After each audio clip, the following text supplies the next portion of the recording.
네, 여러분 안녕하십니까, 광닭입니다. 자연의 일이기 때문에 장담이야 할 수 없지만 이제 갑자기 나타나는 저온 현상은 좀 걱정을 덜 하실 수 있을 것 같아요. 그래서 이제 전국 어디를 불문하고 모종은 거의 다 정식하셨을 걸로 그렇게 예상을 합니다. 자, 그래서 오늘은 여러분들이 심으신 작물 중에 하나인 오이에 대한 좀 말씀을 드리려고 합니다. 제가 오이란 작물을 선택한 이유가 뭐냐면요, 오이를 기르고 계시는 많은 분들 중에서 내가 기르는 오이의 품종이 정확히 무엇인지, 또 그 품종에 맞는 그 명칭이 뭔지, 또 순지르기 방법은 어떻게 하는 것인지, 이걸 정확하게 알고 계신 분들이 생각보다 많지 않은 것 같습니다. 그래서 보통 오이를 이제 노지 재배를 하시면서 그런 걸 잘 모르시니까 방임 재배를 하시거나 아니면 품종을 잘못 알고 순지르기 방법을 잘못 하셔서 수확량에 손해를 보시거나 하는 그런 일이 있는 것 같아요. 그래서 제가 오늘은 이 오이의 품종을 좀 정리해 드리고요, 그 다음에 품종별로 순지르기 방법을 어떻게 해야 가급적 다수확을 할 수 있는지 말씀을 드리도록 하겠습니다.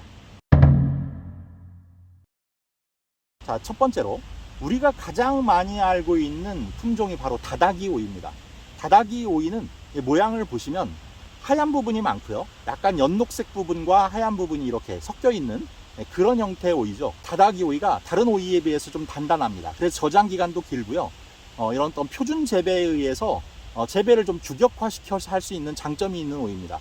그렇다 보니까 그런 유통 과정이나 이런 재배상의 편리 때문에 다다기 오이를 좀 많이 기르고 계세요. 다음은 취청오이라는 게 있습니다. 이 취청오이는 원래 취청오이라는 품종 중에 가시가 많은 오이는 가시오이, 그렇지 않은 오이는 청장오이, 이렇게 분류를 합니다. 그런데 지금 이 지역별로 보면요, 경상도 일대를 중심으로 가시오이가 많이 재배되고 있고, 전라남도를 중심으로 한 이 남부지방에 이 취청오이라고 하는 게 재배가 되고 있어요.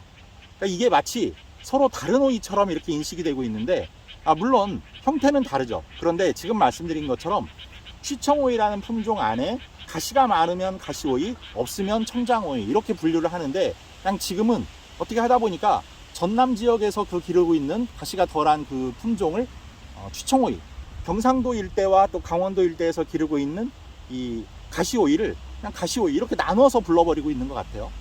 그래도 큰 문제는 없습니다만 이제 그런 차이가 있다라는 걸 알고 계시면 됩니다. 그래서 모양을 기준으로 보면 가시오이는요, 주름이 많아요, 오이에. 그리고 가시가 상당히 많습니다.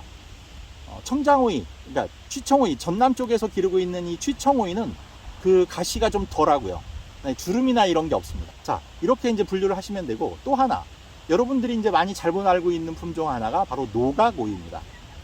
이 노각오이는 여러분들이 마치 아무 오이나 그냥 늙으면 노각오이가 되는 것처럼 생각을 하고 계시는데요, 엄연히 따져보면 노각오이라는 품종의 종자가 따로 있습니다. 이건 길이가 길지가 않아요. 그리고 이제 두껍게 자랍니다. 그런데 이게 헷갈리는 이유가 뭐냐면요, 우리가 일반 다다기 오이를 어느 정도 따 드시다가 이제 순지르기를 해버리고 몇 개 남겨서 그대로 늙게 하면 이게 노각오이가 돼요. 그런데 엄연히 다른 노각오이입니다. 이제 이 품종별로 순지르기 방법을 말씀을 드려볼게요. 이 착과 습성이 품종마다 좀 다 달라요. 어떤 건 어미순에서 잘 자라고, 어떤 건 어미순에서 착과가 잘 안 됩니다. 그러니까 그런 것들을 알고 순지르기를 하셔서 길러야 수확량에서 손해를 보지 않습니다. 그러니까 그런 방법을 지금 말씀드리도록 하겠습니다. 우선 가장 많이 재배되고 있는 이 다다기 오이부터 설명을 드릴게요. 지금 여기 보고 계시는 이 오이 모종은 실제로는 이게 노각오이 모종입니다. 그런데 보기로는 크게 다르지 않죠. 그래서 이제 이걸 다다기 오이라고 가정을 하고 순지르기 방법을 설명드릴게요. 자, 오이는 이렇게 모종을 심어서 이렇게 오이가 자라고 나면 품종 불문, 다다기 오이가 됐건 취청오이가 됐건 가시오이가 됐건 뭐가 됐건 5마디 아래로는 3가지를 다 제거해 주셔야 돼요. 그게 뭐냐면, 첫 번째, 아들가지입니다. 아들가지가 뭐냐면, 자, 심어서 이렇게 지금 나오고 있는 이 줄기, 이렇게 자라고 있는 줄기, 이게 어미줄기입니다. 그리고 거기에 이렇게 잎이 한 장씩 엇갈려서 이렇게 달립니다. 그러면 그 잎과 이 줄기, 어미줄기 사이에서 이렇게 지금 보시는 것처럼, 이렇게 여기 보시는 것처럼 아들줄기가 이렇게 나옵니다. 이 아들줄기를 다 제거를 해 주셔야 돼요. 이렇게 다 자르셔야 돼요. 이것도 자르고요. 잎은 따지 마십시오. 그냥 아들 줄기를 따시는 거예요. 어미 줄기에 달려있는 이 잎은 따시면 안 됩니다. 다음, 이 숫꽃, 암꽃 할 거 없이 5마디 아래로는 열매도 기르지 않고 줄기도 기르지 않습니다. 그리고 여기 있는 이 덩쿨손 있죠? 이 덩쿨손은 마디수를 불문하고 다 잘라내셔야 돼요. 이렇게 덩쿨손이 다른 줄기를 다 감아요. 스스로 막 감기도 합니다. 이것처럼. 자, 그렇게 해서 이제 여기 밑에가 홀가분해졌습니다. 그러면 이게 이파리만 남은 거예요. 그 다음에 이제 이 위로 이제 재배를 하시는데, 이게 다닥이 오이라고 가정을 하게 되면 그 이후로 나오는 아들 줄기를 모두 제거하시는 거예요. 그래서 어미 줄기만 길러서 어미 줄기에 달리는 열매만 따드시면 됩니다. 언제까지? 이 이파리가 대략 20장에서 25장이 될 때까지는 아들 줄기를 기르지 않습니다. 그 높이가 대략 2m 정도가 됩니다. 그러면 여러분들이 손을 뻗어서 관리하시기가 쉬워요.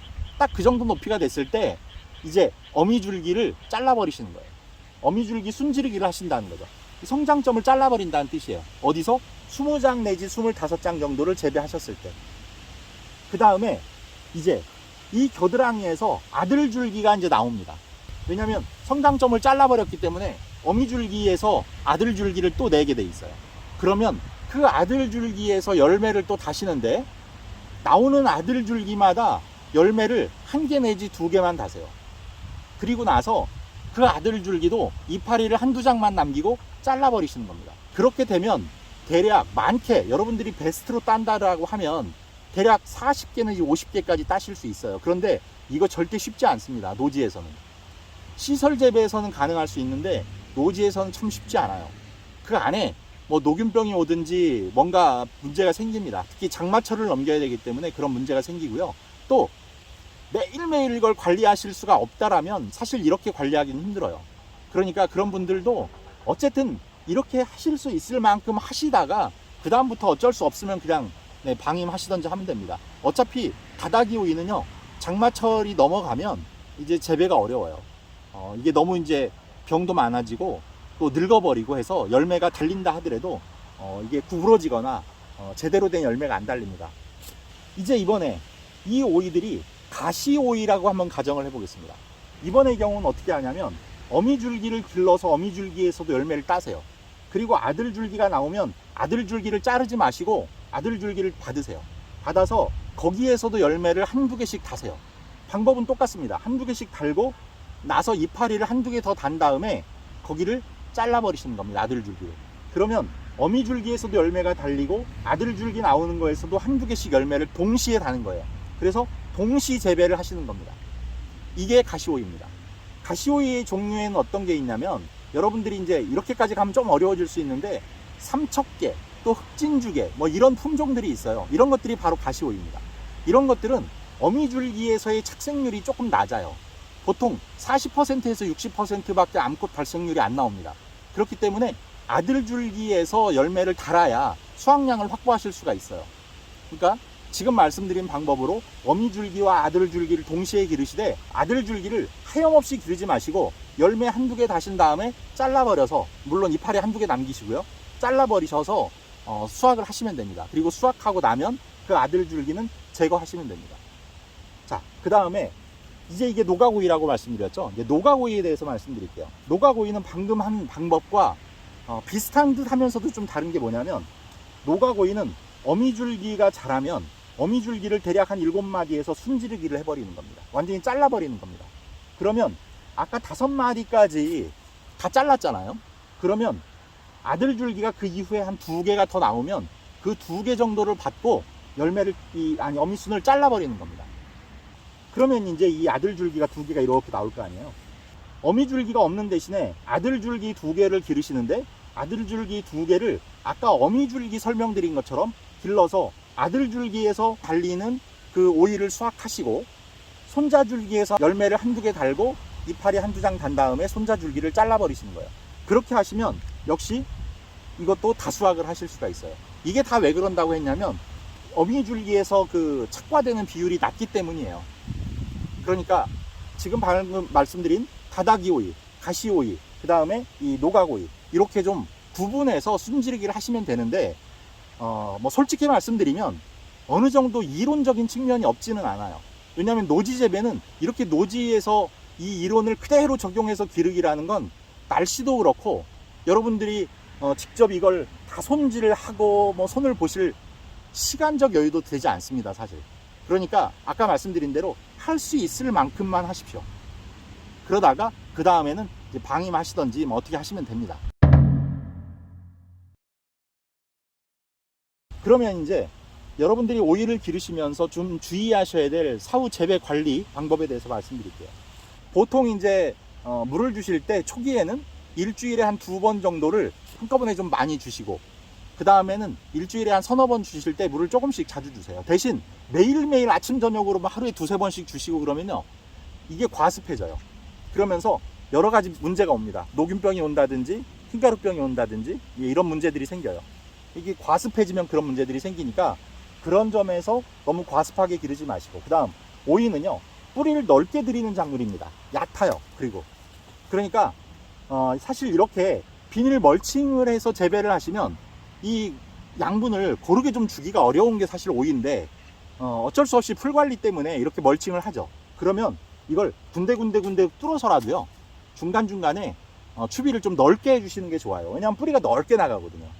좀 물주기라든지 그 다음에 이 추비를 하실 때 좀 넓게 그렇게 해주시는 게 좋다는 거. 그리고 오이는 말씀드린 대로 여러 가지 질병이 많아요. 녹균병, 또 뭐 흰가루병, 또 진딧물 피해도 많고요. 그러니까 어쨌든 수확량을 늘리기 위해서는 그런 병으로부터는 좀 방제를 해주셔야 되는 게 사실이에요.